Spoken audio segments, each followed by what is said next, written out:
We're now joined by authors Amanda Lauer. Great to see you. Nice to meet you. Nice to meet you.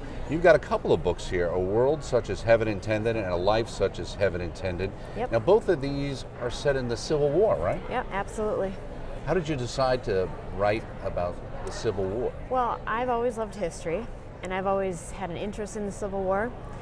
And I happened to write for a couple of newspapers, and I was interviewing a gentleman who had a home filled with Civil War memorabilia. And there was this beautiful portrait of his great-great-uncle on the wall in his uniform. And he was telling me the story about his experiences in the Civil War, and I said, wow, that is, I mean, I've read a lot of Civil War books. I've never heard a story like this. I said, someone should write a book about that someday. Right.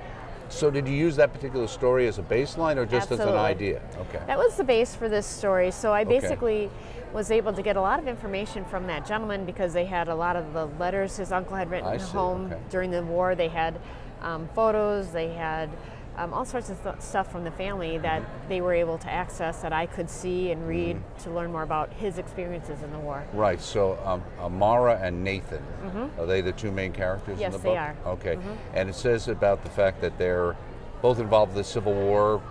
They're both Catholic, is that what it is? They are both Catholic. That's what they have in common, but where they're on the opposite sides is the side of the war, because Nathan actually, what happened, and this goes back to this gentleman's story, was he was from the north, and he and a buddy in 1859 went down to Texas to buy land because land was so inexpensive at that time. So they started a cattle ranching operation, and they were supplying meat to the Confederate troops because Texas went with the South. Sure, And in 1864, the Southern armies, a lot of them were decimated by a measles outbreak.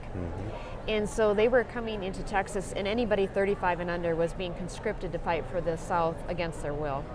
And so he and his friend were both conscripted to fight. His number one job was to get to the side of the North, to fight for the North, because his younger brothers were already fighting for the North, and he didn't want to fight his own brothers. But basically what happened is he ended up getting injured when he was still fighting for the South. He goes into a hospital, and he meets Samara in that hospital. And she kind of falls for him, and he kind of falls for her, but he knows that he's actually going to be escaping to the North. Right.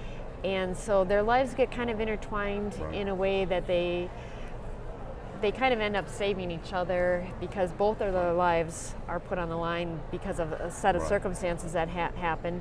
And what they are able to do is basically find a common ground, even though they realized after a while that they were on the opposite sides, but they found a common ground. They were able to develop a friendship, which eventually developed into love. Was the faith at all a common ground for them? Oh, absolutely, because they were both staunch Catholics, from birth. And how did you do research on that aspect of it, or did you? Yeah, I absolutely did. I had priests help me with this. Like, even there's a lot of things with the Catholic faith that were different in the 1800s than they are now. So I had consultants who were priests who would talk about the songs they sung.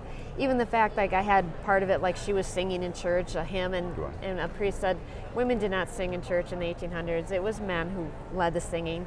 And just things like that to make sure I was on track. That it was realistic and authentic. But a lot of the characters in this are actually real people from the Civil War, including a priest, Father O'Reilly, who was instrumental in stopping the burning of the churches in Atlanta.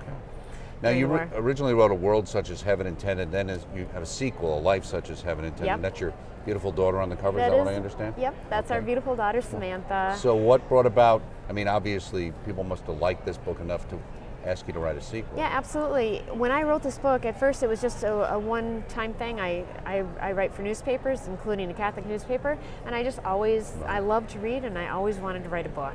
So I wrote this book, and I thought that was it. My life is complete. And then, like, literally within a week, people were calling me and saying, when is your next book coming out? And my one friend called and said, my 93-year-old grandmother loves your book. She's waiting for the sequel. I'm like, how long does she plan to live? I don't know that there is going to be a sequel to this book. She's like, you better get on it.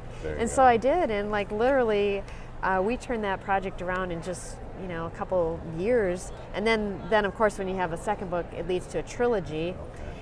And so another one's in the works? Yeah, it will be published, if everything goes well, November November 11th, actually, on Veterans Day, because these are all about veterans. Okay, well, very good. Thank you so much, Amanda. Lauer books, A Life Such as Heaven Intended, also A World Such as Heaven Intended. What's the third book's title? A Love Such as Heaven Intended. Okay. Well, thank you so much for stopping Thank by you. here. Good luck with the Writers Guild here at the convention. convention. It was a pleasure.